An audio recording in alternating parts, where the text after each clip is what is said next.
This program is brought to you by thepodcastfactory.com. Ben Settle, super practical. I'm not telling people to have a mistress. I'm teaching you, learn the lesson from the people who have a mistress, because there's many business lessons that apply. Pious. There's a part in the book of Revelation where Jesus says, I want you either hot or cold. I'm spewing lukewarm churches out. And I think it's a good way to look at your list. Romantic to his very core. Once in a while, I'll give my girl a present, like a Snickers bar or something. And totes tender. If someone asks you to walk on eggshells, smash the eggshells and let the chips fall wherever they may. Adored by feminists everywhere. It takes a strong woman to admit when she's wrong. Not a judgmental bone in his entire body. I look at all the free information people give just on Facebook and I go, what a bunch of time hose. Has a PhD in armchair philosophy. In the land of dumbasses, the smartass is king. You'll never meet a more sensitive guy. If you really care about people, you shame the hell out of them. This is Ben Settle, the bensettle.com podcast. And, all right, so this is going to be a 7 email players rules episode. And lots of, we've done 154 so far. Now, email players rules, for anyone listening to this who's not aware, is something that I thought up, that I swiped shamelessly. When we first started our old podcast, and I continued to mine into this podcast. And I was inspired by this guy, this comedian named Dante Nero of the not Black Phillip. That show's been gone for 10 years. The Beige Phillip Show, which he does, which is a show about how to get their balls back and talks about that kind of stuff. And he has these things called the Beige Phillip rules, which are like maxims that he goes by when it comes to that topic. Philosophy's maxim, the rules. And once you have rules in place, you can now follow them and you'll see success and that sort of thing. And I thought, well, I'm going to do something like the email players rules. And these are ideas and thoughts and maxims and rules that I have either invented on my own or I've heard someone else say or experienced by blind luck or whatever. Just they come from all types of places. And they're just things that I live by to make my business better, to make my personal life better, to make things more successful, and to bring happiness into my life, Jonathan, because really, that's what you guys all care about. Yes. And so it be. I mean, you care more about my happiness than your own, and I appreciate that. I really do. And but I care about yours too, to an extent. To an extent, as long as it's not infringing on my happiness, and as long as you're not going to take away some of the happiness you give me by selfishly giving it to you and your family, it's all good. But nice. The second I smell betrayal from you, that's when it's all over. So we've done 154. And by the way, the first 140 email players rules are in a book form. I'm not sure how I'm not going to sell it. Like I was going to originally sell it, but I think I'm going to use it as a bonus gift for certain people who do things that I deem worthy. Oh. So because I like to reward good behavior. So when people take good behavior actions, they will get a copy of that book. Training them. At my pleasure. And it's something people have asked for. Like, hey, can't you just take all these email players and put them in a book, like the transcript? And I did. And at least the first, now that's just volume 1. And we are now recording what's going to be volume 2 eventually when I have the next 140. But we got a ways to go because we're only on 155 right now. So that I don't know when that's going to happen. But so all that said, all that build up and nattering on said, we're going to begin with email players rules number 155. This is a quote from the great and esteemed Bobby Singer of the show Supernatural. Jonathan, I don't think you've ever seen Supernatural, have you? I have not. You don't even know it?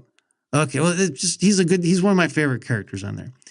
And he says, if you're going to be stupid, you might as well be smart about it. So, in the show, they're about to go like fight some monsters or something. Well, look, if you're going to be stupid and go run into this nest of monsters, at least be smart about it and bring XYZ weapons with you. And this is a very common sense thing. But there's a lot of people that are willingly do stupid things, but they could at least be smart about how they go about it. And for example, let's say you're going to get into a joint venture with someone that you don't trust, which would be a very stupid thing to do, right? Like, let's face it, that's like one of the dumbest things you could probably do in business is to joint venture with someone you don't trust. Or as the great Terry Dean would say, someone you wouldn't trust your house keys with for a week, for a month. That's his litmus test, by the way. That's what he told me. It's like, if I'm going to do business with someone, I ask myself, would I trust this guy with my house keys for the next 30 days with me not being here? Very good way to look at it. Jonathan, I would trust you with my house keys. Thank goodness. For at least 28 days. I don't know with about your after Nest that. Cam going, like watching. the Nest Cam would be up. These I'd be getting constant updates. I'd be checking in. I'd be watching you sleep, of course. Yeah. And, but if you're going to be, but that's the thing. So let's say you get in a joint venture with someone you don't trust. Well, you at least could be smart about it and take some precautions, like make sure that you don't put any money of your own money into it, and make sure that, that they're responsible for all the stuff that could go wrong. And, don't make it the thing that you rely on, like that's your only income source or something. You might as well be smart. So that's like one of probably a million examples we could use, but it still stands what Bobby Singer says. If you're going to be stupid, you might as well be smart about it. Email players rule number 156. And this is one of my favorite ones. The more someone virtue signals about something, the more likely they secretly despise the very thing they're virtue signaling about. Now, virtue signaling, for anyone who isn't aware, for anyone listening to this whose Google is broken and you can't look this up for some reason, it's like you're just saying something to get the approval of the group, of everyone around you. You're saying something so obvious that you're just saying it because you want likes and high fives and all that. And it's an incessant thing. And anyone who does it, I suggest you steer clear of, because they always have ulterior motives. And one of the best examples would be everyone's favorite Hollywood mogul, Harvey Weinstein. Now, I'm sure everyone knows what's going on with him and all the sex scandals he was in and all the rape and all the stuff he's been accused of, and all the stuff that's going on with him. And this guy groping women, this guy has been like, pretty much pressuring them into doing things for him so they can get movie parts allegedly and all this. And I'm sure it's all true, but his trial hasn't started yet. So whatever. But I don't think he's going to deny any of this stuff. It's so widespread. All that stuff he does, sexual harassment of women, all this. And yet this guy is always used to be on stage with the Hillary Clintons and the Bill Clintons and the liberals who are all about being feminists and all that, and female rights and all this, play all that, and yet this is the guy who's like the one who's actually preying on the very people he's virtue signaling about. And you could say, well, Ben, that's an isolated instance. No, it's not. Look at Matt Lauer. Same thing happened to him. Or who's that guy? Rose. What's his name? The guy who's a talk show guy. Is it? No, not Pete Rose. That's a baseball guy. That's the baseball player. Charlie Rose, my bad. Charlie Rose is another one. Tom Brokaw's now on the hot seat. Oh, I'm not convinced he's done anything. But, this whole Me Too movement came out of basically virtue signalers preying on women, if you really bring it down to it. And I'll tell you what, Jonathan, now, any girl listening to this, all two of you, listen to this right now. If you date or you trust a virtue signaling guy who's, he's all about your causes and all that, you should just, I'm telling you, and you get burned, you got no one to blame but yourself, because he is telling you the second he volunteers that he's a feminist and that he voted Hillary and all that, the second he does that, he's telling you right now he's a virtue signaler. And second of all, he's telling you that he's probably going to mistreat you in some way, and he probably has contempt for you. Now I know there are people listening to this, oh, my husband's like, okay, whatever, you heard it from me first. You guys can live in denial all you want. I wouldn't trust a male feminist as far as I could throw a piano. And I'm not saying, and I'm sure there are exceptions, but for the most part, did you ever see the movie Get Out, Jonathan? Did you see that movie? No. Jordan Peele. Okay, Jordan Peele did it. It's kind of like a thriller movie. Like I like the first half of it. To me, it was like a brilliant movie, and the second half kind of bored me. But this white girl brings her black boyfriend home to the parents, and all they do is virtue signal around him. Well, I would have voted Obama another term if they'd let me. They're just incessantly, and you just know they're up to something, right? Because they're doing it, and it turns out that they are up to some evil stuff.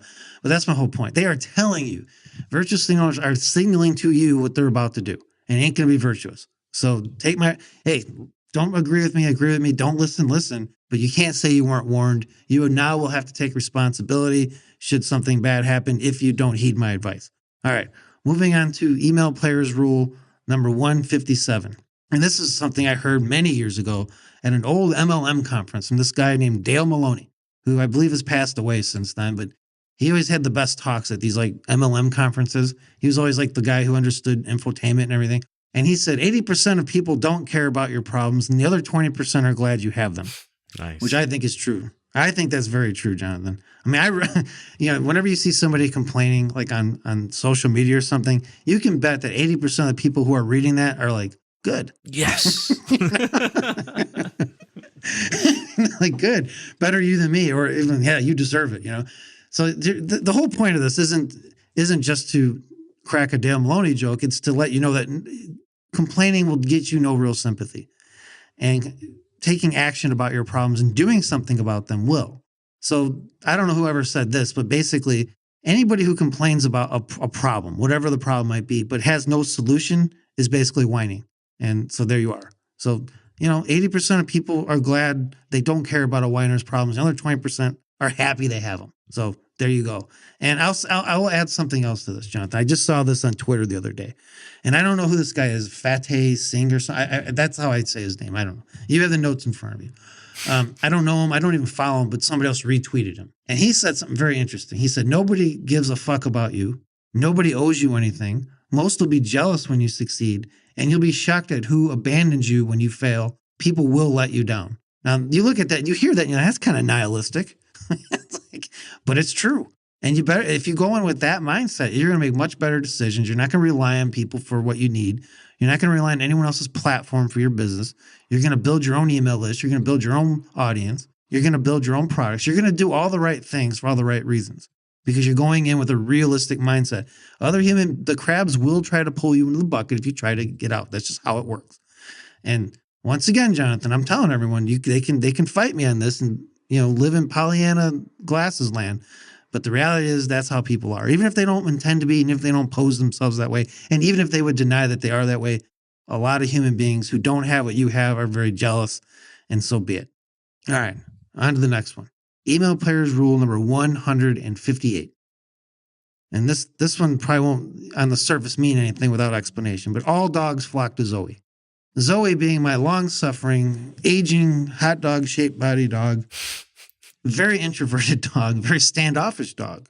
Some would even say very eccentric dog. Kind of like her master, I like. Surprise. This dog has no social skills whatsoever, right? So she's like, they tell me, because every time I take her to the kennel, because whenever I leave town, I put her in the kennel. And they tell me, they all love her there. She's everyone where there just loves Zoe. She's you can see it in their eyes when I bring her in. And sometimes they'll make room for her just because I didn't call in. Oh, we'll figure it out. We'll get her in. They'll let her stay the owner will let Zoe stay in her house, whatever. They all love Zoe. And all the dogs apparently follow Zoe around. They flock to her because she doesn't want their attention. So they flock to her. It's the weirdest thing. It's they're drawn to her and she's just kind of annoyed by him. She doesn't try to fight him or anything. She's just she's dogs, leave me alone. And that's at least that's the way they've told me she acts. And I believe it because that's how I am with people. And dogs tend to be like their people. So it's so be it. But here's the lesson in this. This is total law of the jungle. We pursue that which retreats from us. Now, whether that's extroverts flocking to introverts, because introverts want nothing to do with the extroverts, and extroverts want to suck all of our energy away. Or if you're someone who's vulnerable and you're retreating, and you're in a retreating pose, you're retreating because you're weak and vulnerable, you will attract predators. They will flock to you. Anyone with a victim mindset, predators will flock to you. If you have a victim mindset, they will take advantage of that. Happens all the time. On the other hand, people who have learned to not be needy means they don't need people, which means people will flock to them, which is why I think not being needy in your marketing is so important. And the list goes on. But all dogs flock to Zoe. Okay, we pursue that which retreats from us. And it's a very old law of the jungle. There's nothing new about it. But you apply this to all parts of your life, whether it be, let's say you're a man and you're wondering why girls are always retreating from you. It's probably because you're pursuing them too hard. Maybe you're creeping them out. Maybe you're being an incel, following them around. I don't know, but they're going to leave. You got to make it so they come to you. And that's a whole other podcast, but so be it. But this goes with all parts of life. Moving on to the next one, Jonathan. Email players rule number 159. And this is a quote from The Punisher, the new Punisher show that's on Netflix. It's not new anymore, but it's newish on Netflix. He says, pissed off beats scared every time, which I would agree with. I'm sure you would agree with that too. Wouldn't you rather be pissed off than scared? I mean, your motivations might be a little dirty. They might be I'm pissed off. I'm going to go. But that's when you can get the most stuff done. That's when you have energy and focus. It's when you're pissed off. When you're scared, you have no energy and focus other than to flee. And you're going to miss opportunities and, all that. And then you also make yourself the victim and the vulnerable. And then you start attracting the wrong things and people. And so be it. So you're better off being pissed off than scared. And so if you find yourself scared about something, find some way to get pissed off instead. I know it sounds a little crude, Jonathan. It's not very politically correct, but then again, no one's ever accused the show of being politically correct or not crude. So be it. Email players rule number 160. Cheap and free is the new expensive. And I've talked about this time and time again. This may even be a recycled other email players rule now that I think about it. Yeah, I've might talked about be. it so many times. But I'll tell you this, it's true. So maybe it needs to be said twice. Everyone is always trying to cheap everything. Always trying to skimp. That's the, you may save a little money now, but the mindset, that kind of destructive mindset can do nothing but hurt you long term. And you're almost better off seeking out things that are more expensive, or that at least that are high quality. Maybe, I'm not saying, I don't think you should spend money on things you can't afford. Like, I don't like people putting things on credit when they buy stuff from me. I mean, I can't control whether they do or not, but I try to discourage it. But don't skimp. Don't skip on things. Get the best advice, get the best help, get the best consultation, get the best coaching, whatever you're doing, but get the best quality product. Find the best quality service. If you have to save for it, save for it. But I'm telling you, this free and cheap internet mentality does nothing for anyone. And even if you do get your hands on something that's valuable and expensive, and you get it cheap and free somehow, like on eBay or whatever, you're never going to value it and respect it the way you wouldn't if you paid for it. You will never get the value out of that than you could have. One of the best things that ever happened to me, Jonathan, in business is when Gary Halbert was selling his boron letters. This was back in 2003, and he was charging $97 for it. And I bought it, and I barely was able to afford it, but I bought it, and I went through it over and over and over, and it gave me a perfect foundation of learning that I never would have got anywhere else. And then a year or two later, he put them all up free on his site. Ooh. And some people got mad, and I was like, oh, I guess I have more of an edge over these guys now, because they're never going to treat it. They're never going to treat it the way someone who pays $100 for it. And this goes even though they sell it for like $9 on Kindle now. No one, a Kindle buyer at $9 is not going to respect it as much as someone who spent $100. And so be it. So cheap and free is the new expensive. And then finally, Jonathan, for this time at least, this email players rule number 161, hypergamy doesn't care and the wall is cruel. Hypergamy is basically a girl will always trade up for the highest value man she can get. So this is why guys get dumped out of the blue. Guy could be rich. Guy could have money. Could do everything right. He could be the perfect boyfriend. And she'll dump him from the bad boy that has more perceived value than him. And whatever she considers value. Could be dominance, could be power, could be confidence, whatever it is. Could be money. But they will always trade up to the best option they can get. It's an instinct in them. This is not something to hate them over. This is not even something to be First of all, I think it's good. Because, if you keep yourself a certain way and a certain level of value, you have nothing to worry about. But so be it. That's why a lot of people have their free pass Fridays. Jonathan, have you ever heard of a free pass Friday? What is This that? is like new to me. So like, for example, let's say a married couple. On Friday, they get to fantasize or whatever about someone else. That's their free pass Friday. I don't know. To me, it's kind of dorky and kind of gay, but whatever. So hypergamy doesn't care. And Rommel Tomasi, I forget how you say his name, of rationalmail.com, he has a whole series of blog posts about hypergamy doesn't care. And it's amazing. If you go to his site at rationalmail.com, use a search engine and type in hypergamy doesn't care. He has a post called hypergamy doesn't care. And it's kind of an eye-opening thing, especially for people who have trouble with girls now and keeping girls. It will solve your problem. You will understand. It won't solve it, but it will show you what the problem is. Very, very valuable blog post. And the wall is cruel because eventually girl reaches a certain age where she's not as attractive as she used to be. And she can't get the higher value guy that she used to be able to get. She's not getting out of speeding tickets just by flashing a smile. I mean, this happens all the time. And there have been entire articles lamenting this, like in the New York Times and stuff, right? It's like, oh, guys no longer pay attention to me and all that.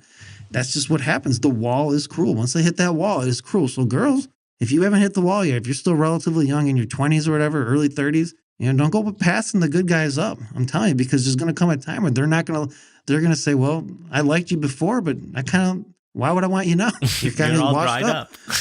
You're all washed up. There's this guy, the guy named the Iceman. He calls himself the Iceman. He has a podcast, and you can go to his site. It's asktheiceman.com. And he used to have this blog talk radio show, and you could probably find it somewhere on Google if you want. And the title is Mr. Iceman. I let 100 guys run through me now, and I want to find a man to take care of me. Oh.